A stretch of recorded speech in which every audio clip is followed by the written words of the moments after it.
உலகெங்கிலும் உள்ள ஜோதிட ஆர்வலர்களே, ஜோதிட அபிமானிகளே, ஜோதிட அறிமுக நிலையில் ஜோதிட நம்பிக்கையில் உள்ள அனைத்து ஜோதிடத்தில் அதிக ஈடுபாடுடைய அனைவருக்கும் அதிகாலை வணக்கங்கள். நவகிரகங்களையும் பிரபஞ்சத்தின் பஞ்சபூதங்களையும் வணங்கி மாதா பிதா குரு தெய்வம் வரிசையில் மானசீக குருவை வணங்கி இந்த பதிவை துவக்குவோம். கடந்த பதிவுகளில் சில பதிவுகள் தொடர்ந்து இடையில் ஏற்பட்ட தளங்களுக்கு வருந்துகிறோம் என்ற பொருளில் எமக்கு கிடைத்த அனுபவங்களை உங்களுடன் பகிர்ந்து கொள்வதில் பெரும் மகிழ்ச்சி அடைகிறேன்.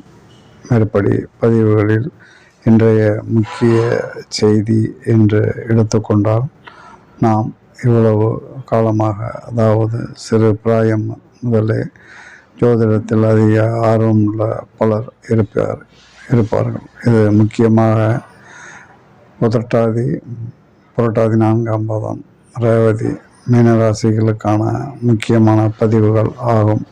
இந்த பதிவுகள் மூலம் மற்றவர்களும் இதனுடைய வளர்ச்சி அல்லது விழிப்புணர்ச்சி அல்லது சந்தேகங்கள் தெரிந்து கொள்ளும் நோக்கில் வெளியிடப்பட்டது. சிந்தனைக்கானது, விழிப்புணர்ச்சிக்கானது என்பதை திரும்பவும் கூறிக்கொள்ள விரும்புகிறேன். இதற்கு முந்தைய பதிவில் எமக்கு ஏற்பட்ட அனுபவங்களை பகிர்ந்து கொண்டேன். அந்த வகையில் இந்த காலகட்டத்தில் சிறு வயது பிராயம் முதல் ஜோதிடத்தில் ஏற்பட்ட நம்பிக்கையின் இன்றைய 20ஆம் நூற்றாண்டில் பல இளைஞர்கள் ஜோதிடத்தின்பால் அதிக ஈடுபாடும் அதிக நம்பிக்கை கொண்டு வணிக ரீதியாகவும் பொருளாதார ரீதியாகவும் பரவி ஆயிரக்கணக்கில் நவீன விஞ்ஞான ஆண்ட்ராய்டு மற்றும் யூடியூப் மற்றும் நவீன வசதிகளில் பரவி பெருகி வருகின்றன. இந்த வகையில் நாம் இங்கே காண இருப்பது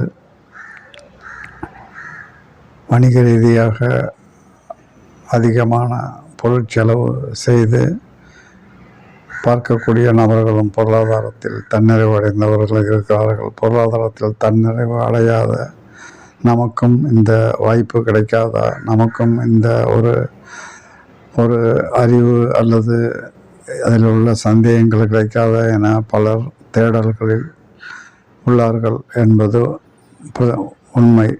அந்த வகையில் நானும் ஒருவன். இது இந்த பதிவில் காணப்படும் ஒரு கிரக இணைவுகள் அல்லது கிரக இடம்பெற்றுள்ளவைகள் உடைய விழிப்புணர்ச்சிக்காக வெளியிடப்பட்ட ஒரு பதிவு ஆகும். கடந்த பதிவில் சில உதாரணங்களை பார்த்தோம். இந்த பதிவில் இதே மீன ராசியில், அதாவது 12ஆம் பாவத்தில், காலபுருஷனின் 12வது பாவத்தில் இணைந்துள்ள கிரகங்களின் லக்கணம் தோறும் மாறுபடும். மேசம் முதல் மீனம் வரை லக்கணமாக அமையும் பொழுது அது அதனுடைய வரிசை பிரகாரம் காலபுருஷனுக்கு அல்ல, அவரவர்கள் பிறந்த லக்கணத்துக்கு தகுந்தாற் போல பலன்கள் மாறுபடும். அதனையே நீங்கள் பல நபர்களின் வீடியோக்களில் கண்டுகளித்து வருகிறீர்கள் என்ற உண்மையை இங்கே உணர்த்துகிறேன். இந்த வகையில் இது கடக லக்கணமாக இருந்தால் என்ன பலன், இதுவே சிம்ம லக்கணமாக இருந்தால் என்ன பலன் என்ற வரிசையில் நாம் இங்கே விழிப்புணர்ச்சிக்காக பகிர்ந்து கொண்டு உள்ளோம்.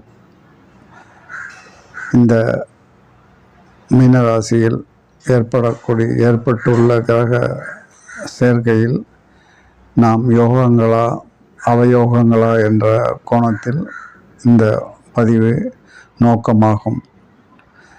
கடக லக்கணமாக அமையப்பெற்றவர்களுக்கு இந்த இணைவு, மீனத்தில் இந்த இணைவு 9ஆம் இடமாகவும், அதுவே சூரியனுடைய சிம்மராசியினுடைய லக்கணத்தில் உதித்தவர்கள் பிறந்தவர்களுக்கு 8ஆம் இடமாகவும் காணப்படும். அப்பொழுது இதன் பலன்கள் எந்த அளவுக்கு மாறுபடும் என்பதை உணர்த்தவே இந்த சிந்தனைக்கான பதிவு. கடந்த இதுக்கு முந்தைய வீடியோ பதிவில் பிறந்த லக்கணம் அல்லது பிறந்த நேரத்தினுடைய சரிபார்த்தல் என்ற பதிவை வெளியிட்டுள்ளேன். திரும்பவும் இந்த பதிவில் அதை பற்றி பிராஸ்திவிக்க கூற விரும்பவில்லை. ஜோதிடர்களை அணுகும் பொழுது ஜோதிட குறிப்புகளை சரிபார்த்தல் முக்கிய அம்சமாகும். அந்த காலகட்டத்தில் வீட்டில் அல்லது மருத்துவமனையில் பிறந்த குழந்தையின் நேரம் சரியாக கணிக்கப்பட்டுள்ளதா என்பதை பலன்களை கூறி அதில் அவர்களுக்கு எந்த அளவுக்கு பொருத்தமாக உள்ளது என்பதை அறிந்து அது அவர்களுடைய பிறந்த நேரம் சரியானதா என்று சரிபார்த்தல் யாரும் செய்வது இல்லை. அந்த வகையில் அந்த சரிபார்த்தலில் அந்த வகையில் யாரும் முக்கியத்துவம் அளிப்பது கிடையாது. முக்கியத்துவம் கொடுத்து பார்க்கும் பொழுது இது கடகராசியா அல்லது சிம்ம ராசியா என்ற ஒரு பதிவு வரும். எனவே இந்த வகையில் நாம் சரிபார்க்க வேண்டிய கட்டாயத்தில் உள்ளோம். இது சிம்ம ராசியாக இருக்கும் பட்சத்தில் மீனத்தில் உள்ள ஒரு கிரகங்கள் 8ஆம் இடமாக அமைந்து விடுகிறது. எனவே கடகம் என்றால் 9ஆம் இடம் யோகங்களாகும். இதே சிம்ம லக்கணமாக இருக்கும் பட்சத்தில் லக்கணத்திலேயே கேதுவாகவும் மீனம் 8ஆம் இடமாகவும் அமைந்துவிடும். எனவே இது கடக லக்கணமா சிம்ம லக்கணமா என்ற ஒரு போர்வையில் பார்க்கும் பொழுது இது சிம்ம லக்கணம் பலன்களை கோரி மேற்படி ஜாதகரை சரிபார்த்தல் மிக அவசியமாகும். பிறந்த நேரம் அவர்களுடைய பெற்றோர்கள் சரியாக குறிப்பிட்டு ஜாதகம் எழுதியுள்ளார்களா என்பதை சரிபார்த்தலும் பலன்கள் கூறி சரிபார்த்த பின்பே ஜோதிட பலன்களை கூற வேண்டும் என்ற அடிப்படையிலையும் விழிப்புணர்ச்சிக்கான பதிவு ஆகும். எனவே இதே ஒரு சிம்ம லக்கணமாக இருக்கும் பட்சத்தில் மீனமானது 8ஆம் ராசியாக அமைவிடும். அதாவது அஷ்டகம் என்று சொல்லக்கூடிய துரதிருஷ்டமான ஒரு அனைத்து நல்ல கோள்களும் சுப கோள்களும் 8ஆம் இடத்தில் அமைய பெற்றால் அந்த 8ஆம் இடத்தினுடைய பலன்களையே அந்த கிரகங்கள் வழங்கும். 8ஆம் இட பலன்களை பற்றி ஜோதிட அறிஞர்கள் அனைவரும் அறிந்தது. சூரியன் 8ஆம் இடத்தில் இருக்கும் பொழுதும் சந்திரன் 8ஆம் இடத்தில் இடம்பெறும் பொழுதும் புதன் 8ஆம் இடத்தில் இருக்கும் பொழுதும் குரு 8ஆம் இடத்தில் இடம்பெறும் போது தரும் பலன்கள் அனைவரும் அறிந்தது. அல்லது புதிய ஜோதிட பகுதி ஆரம்ப நிலையில் உள்ளவர்களுக்கு இது சரியாக விளங்காது. எனவே இது 8ஆம் இடமா சூரிய லக்கணத்துக்கு 8ஆம் இடமா கடக லக்கணத்துக்கு 9ஆம் இடமா என பலன்களை கூறி சரிபார்த்தல் வேண்டியது அவசியம். அல்லது பிறந்த நேரத்தை சரிபார்த்து அதன் பிறகு பலன்கள் பார்க்க வேண்டிய அவசியத்தை இங்கே குறிப்பிடவே இந்த பதிவு ஆகும். எனவே இது சிம்ம லக்கணமாக இருக்கும் பட்சத்தில் இந்த சிறப்பான யோகங்களையுடைய இந்த அமைப்பு துரதிர்ஷ்டமாக மாறி துரதிர்ஷ்டமான அதாவது யோகமற்ற பலன்களை கொடுக்கும் என்ற ஒரு கூற்றை இங்கே குறிப்பிடவே இந்த பதிவு ஆகும். எனவே 7ஆம் இடம் சிம்ம லக்கணம் என்று பார்க்கும் பொழுது 7ஆம் இடத்திலும் லக்கணத்திலும் ராகு கேதுகள் அமைப்பும் 7ஆம் இடம் என்பது களத்திரஸ்தானம் மற்றும் மனைவியின் ஸ்தானமாகும். அதன் பலன்களை எடுத்து கூறியும் அதே சமயத்தில் 2ஆம் இடத்தில் வாக்குஸ்தானத்தில் எடுத்துக்கொண்டால் சனி வக்கர நிலையில் அமைந்தும் முயற்சி ஸ்தானத்தில் 3ஆம் இடத்தில் செவ்வாய் அமைந்தும் சுக்கிர நிலையத்தில் அமைந்தும் அதே வேளையில் 5க்கு உடைய சூரியன் லக்கணமாக சிம்ம லக்கணமாக அமைய பெற்றால் குருவே 5 பாவகத்தின் அதிபதியாகவும் 8ஆம் இடத்தின் அதிபதியாகவும் அமைந்து நல்ல பலன்களை, பூர்வ புண்ணிய பலன்கள் அல்லது அறிவு பலன்களை எந்த அளவுக்கு கொடுக்கும் என்பது சிந்தனைக்கு உரியது. எனவே குருவானவர் சிம்மலக்கணத்திற்கு 5ஆம் அதிபதியாகவும் 8ஆம் அதிபதியாகவும் புதனாகப்பட்டவர் 2ஆம் இடத்திற்கும் 11ஆம் இடத்திற்கும் காரகம் வைக்கக்கூடியதும், சந்திரன் விரையாதிபதியாகவும் சூரியன் 8ஆம் பாவத்தில் அமைந்து நற்பலன்களை, தலைமை கிரகமான சூரியன் 8ஆம் இடத்தில் அமைந்து சந்திரன் புதன் குருவுடன் இணைந்து நற்பலன்களை வழங்குமா என்ற கேள்வி எழும். எனவே இதனுடைய சிறப்புகளை சீர்தூக்கி பார்க்கும் பொழுது, சனி என கிரகம் புதனுடைய இடத்தில் அமைந்து, வீடு கொடுத்த புதனும் 8ஆம் இடத்தில் அமைந்து, சூரியன் சந்திரன் குரு புதனுடன் இணைந்து நல்ல பலன்களை வழங்கக்கூடிய ஒரு அமைப்பில் உள்ளார்களா என சிந்திக்க வேண்டிய ஒரு காலகட்டத்தில் உள்ளோம். எனவே இந்த ஜோதிடர் உலகில் ஜோதிடத்திற்கான அறிதல், புரிதல், தெளிதல் விஷயங்களில் இந்த இணைவு சிறப்பாக அமையப்பெற்றாலும் ஒரு சிறந்த ஜோதிட புலமை பெற்ற நபராக விளங்க முடியுமா? ஆரம்பகால ஒரு அறிதலில், புரிதலில் எதெல்லாம் ஜோதிடர்களுக்கான தகுதிகள் என்ற பட்டியலில் இவரவர் டாக்டர், இவரவர் இன்ஜினியர், இவரவர் பள்ளிக்கூடத்திற்கு மலைக்கு கூட ஒதுங்காதவர்கள் சில இலக்கணங்களில் அமையும் பொழுது சிறந்த புலமை பெற்றவர்களாக விளங்குவார்கள். சனியின் வக்கரகதி இருக்கும் பொழுது அதனுடைய காரத்துவம், அதனுடைய பலன்களை மாறுபட்டு வழங்கும் என்று குருவின் பார்வையில் புனிதத்துவம் அடைந்து, குருவிற்கு இணையாக குரு போன்று ஒரு பலன்களை கொடுக்கக்கூடிய அளவிற்கு ஞானத்தை பெறக்கூடிய ஒரு நிலை உண்டாகிவிடும். எனவே இதன் சிறப்புகளை நாம் சீர்தூக்கி பார்த்து பலன்களை அறிய வேண்டிய ஒரு காலகட்டத்தில் உள்ளோம். 8, 12 இந்த இடத்தில் சுபத்துவம் அடைந்ததா அல்லது பாவத்துவம் அடைந்ததா, 5ஆம் இடம் சுபத்துவம் அடைந்ததா பாவத்துவம் அடைந்ததா என கேள்விகள் எழுந்து கொண்டுதான் உள்ளன.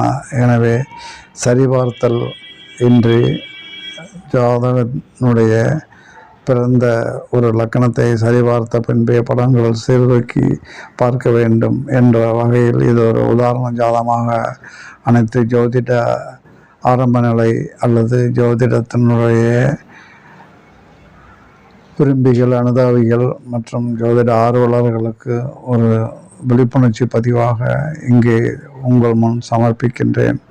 எனவே இது சிம்ம ராசியாக இருக்கும் வேண்டும் என்ற ஒரு அடிப்படையில் உங்களுக்கு கடகமா சிம்மமா என்ற ஒரு கேள்வியுடன் உங்கள் முன் சமர்ப்பிக்கின்றேன். இது சிம்மமாக தான் இருக்க வேண்டும். எனவே சிம்மமாக இருந்து துரதிர்ஷ்ட பலன்களை அளிக்கின்றதா, நன்மையான பலன்களை அளிக்கின்றதா என கிரக யோகங்களா, கிரக யுத்தங்களா என்ற ஒரு கேள்வியுடன் இந்த பதிவை உங்கள் முன் சமர்ப்பித்து உங்களுடைய சிந்தனையை தூண்டி கொண்டு உள்ளேன் என கூறினால் மிகையாகாது.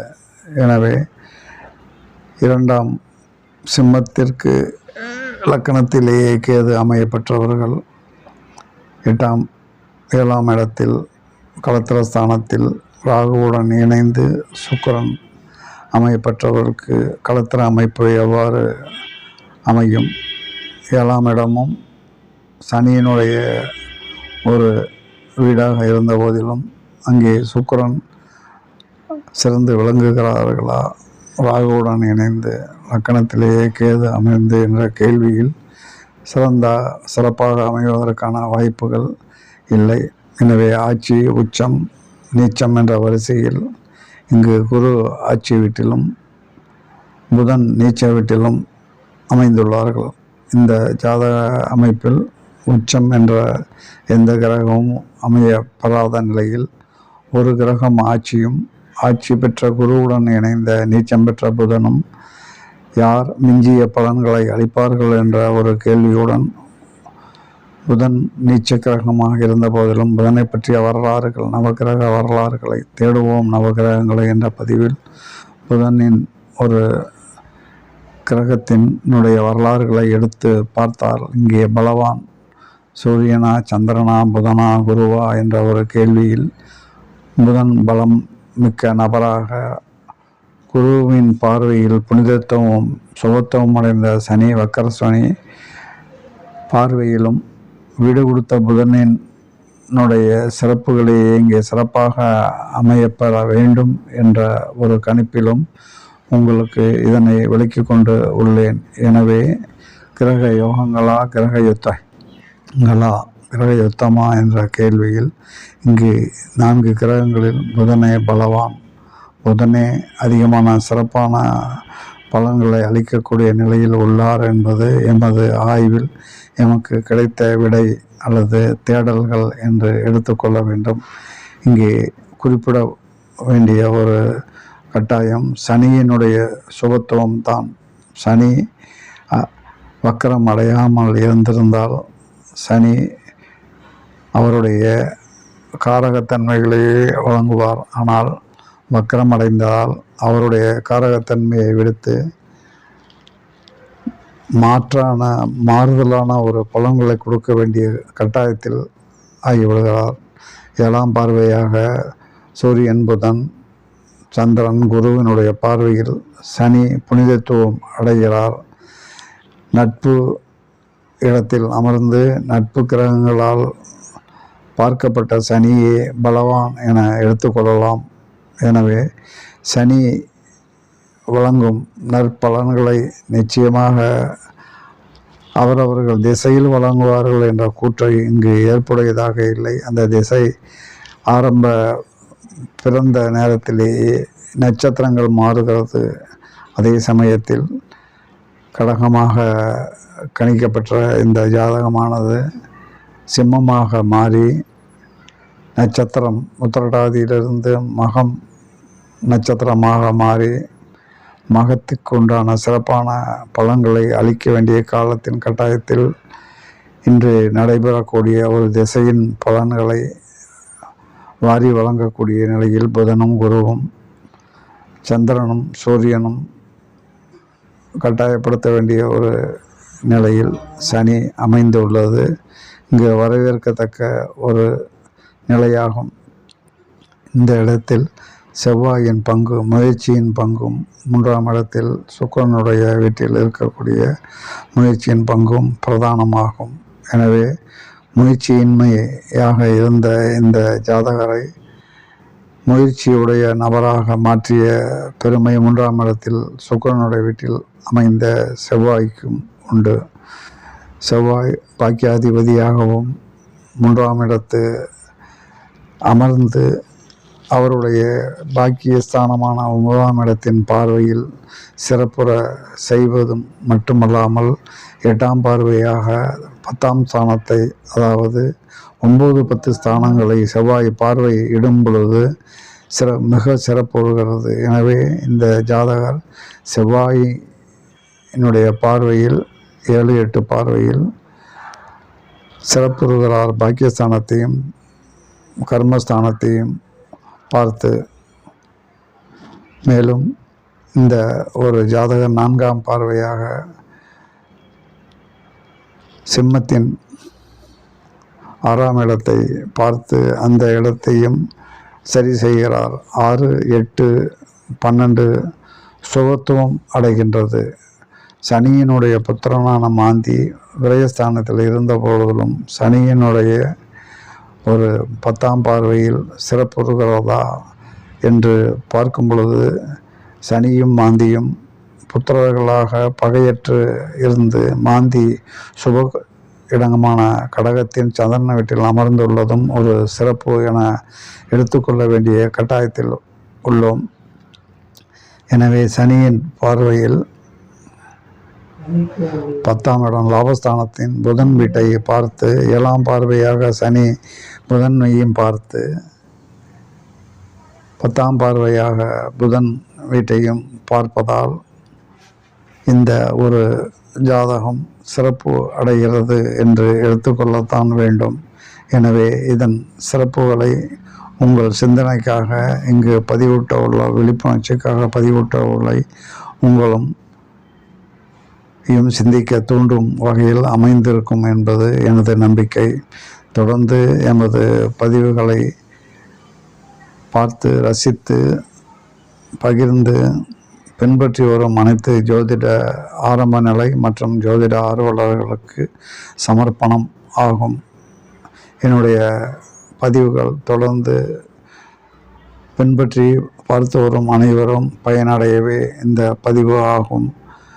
புதிய பரிமாணத்தில் தொடர்ந்து பல அரிய தகவல்களுடன் உங்களை சந்திப்பதில் பெருமை கொள்கிறேன். எனவே இந்த மீனராசி என்று சந்திரன் இடம்பெற்ற மீனராசிக்கான ஒரு பதிவு என்று ஆகும். எனவே மீனராசி அன்பர்களே, மீனராசி நண்பர்கள், மீனராசியில் எந்த கிரகமும் பகை இல்லை என்பதையும் இங்கே சுட்டிக்காட்ட விரும்புகிறேன்.